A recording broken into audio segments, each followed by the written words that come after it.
本港聽日恢復供應本地80到134日大嘅雞隻，雞販話會測試銷情，先至會增加入貨量。唔少市民亦都希望盡快食到新鮮雞。駱文哲報導。業界預計喺重售活雞首日只有本地雞隻，有雞販話會先購入150至160隻雞，測試銷情。因為有啲客訂咗order都要30-40隻啦，咁樣咪落翻多少咯？有大有細咯，因為都有啲大有細，有啲客仔食物館呢啲要大隻啲啦，嗰啲家庭嗰啲咪細啲咁多咯。臨近農曆新年有新鮮雞供應，市民都表示歡迎。係啊，買新鮮雞啊，過年梗係啦。中國人嘅習俗嘅話，我哋會㗎，我哋會支持買雞㗎。係啊，煮熟啲咯。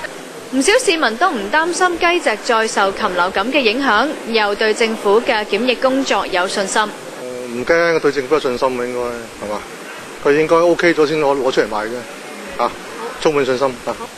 應該唔驚嘅，政府應該搞掂咗。業界指現時全港30個雞場囤積咗大約40萬隻，超過75日嘅超齡活雞，預計市場要20日先可以消化。亞洲電視記者駱文哲報道。